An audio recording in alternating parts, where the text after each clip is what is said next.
This is a channel that talks about style in a way that we have not been talked about style before. We find your personal style, we use it, and we explain it so that it's repeatable for you.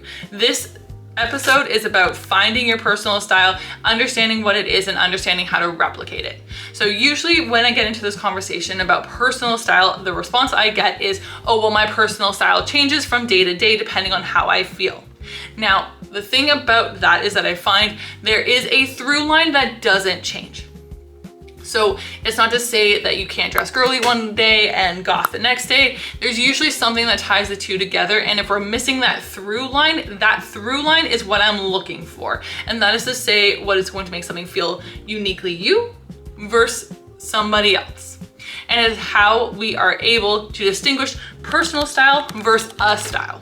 Now, a style is great. It is fun if you can try it on and see how it feels on your body and having people respond to you, because that is the thing about clothing, is that it is still one of the things that in society people feel comfortable talking about to your face. So I am sure I'm not the only one with a mother that goes, are you gonna wear that? Yes, Mom, I am, actually. So in that vein, when you get a response back to how you are presenting yourself, your whole idea about what you're wearing is going to change. So there's a few things that we're going to talk about today that is going to make the change feel a lot less drastic so that you can stand up and say, no, this is what I'm gonna wear. I feel super confident. I love this. That moment that you come out of the change room saying, I love this, you know you found the personal style. And that's the fun thing about working with a stylist, is that I always know that when my clients fight me, that they have found their personal style and they're willing to fight for it, which means that they are going to wear it. First thing you need to know about personal style is that there are 5 fashion theories. Now, the fashion theories are color, shape, texture, details, and print. Everyone has 2 that they value extremely high and 1 that they either despise or that they are completely indifferent to. Unfortunately, details is usually the one that people don't gravitate to. Details are everything on a piece of clothing that doesn't really need to be there. Think lace, think buttons or zippers in places that they don't really need buttons or zippers. Think interesting patterns or prints on those buttons. All of that is going to be a detail. This, if you really love details, it can go quite matronly quite quickly. So we need to be careful with that we don't have too many details in one outfit. Print, pretty self-explanatory. You do like prints, and this could be vibrant prints, this could be more subtle prints, this could be plaids, polka dots. If you like print, you probably have a lot of them in your wardrobe. Texture, this is what feels something on your body. So you can see actually on my shirt, there's a sheen. This would be considered a texture. Every single piece of clothing has a texture. When you're drawn to texture, it usually means that you're drawn to a interesting texture or a detailed texture. So something like a sheer, something like a lace, something like a sheen. Sequins would also be under the heading of texture. All of those play really well together, and you can get a lot of interesting looks by playing with texture. Shape, this is where you love a wide or interesting shape. These are your barrel jeans, your wide leg jeans, your jackets that have a lot of flowiness to it. It can go very architectural or it could go very flowy. No matter how you treat shape, if you like shape, you probably, again, have a lot of shape in your existing wardrobe. Color, again, pretty self-explanatory. With this one, we're not talking about neutrals. We are talking about your pinks, your blues, your greens, your yellows, vibrant colors. If you are drawn to color, you again probably have a lot of it in your closet. You will know exactly, as I have described each one of these, which ones you like the best. Go with your gut. It's probably already in your closet, which is why you know you like it in the first place. If you are not a color person, if color is ranked number 5 on your list, do not push for color, you won't wear it. Same thing with shape. If someone says to you, oh, well, just try this full skirt, you'll probably love it. If you don't have any wide or interesting shapes in your closet, don't buy it, you might not wear it.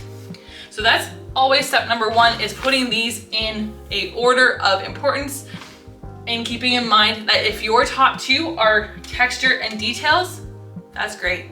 You don't actually need color in your wardrobe to have an all-around fitted and interesting wardrobe. Step 2 is coming up with your aesthetic.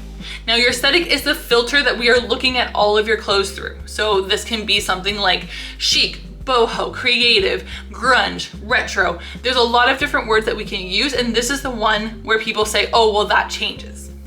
Oftentimes when you are attracted to something like a certain aesthetic, it doesn't change that much.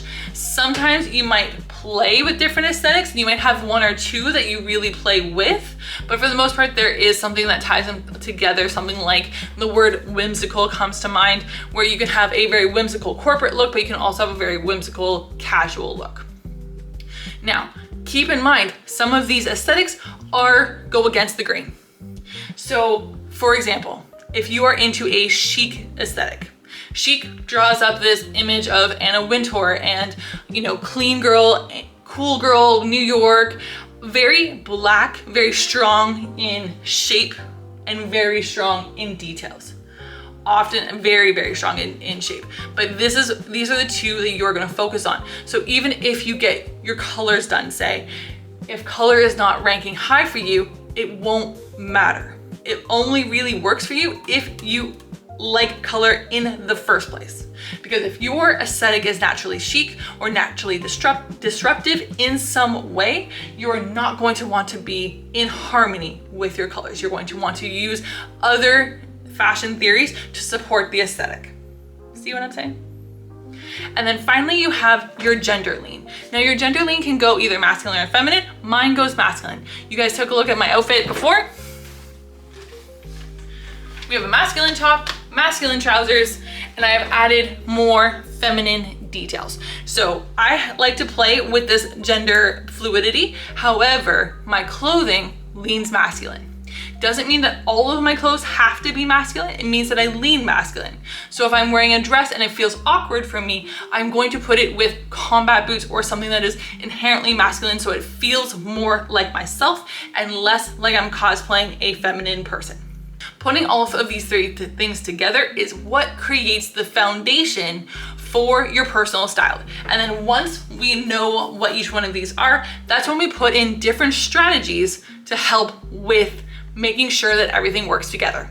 One of those strategies is the anchor point theory. And so I have a video on that already. If you're interested, click the button over here and you can take a look and start working on finding your anchor points with your personal style.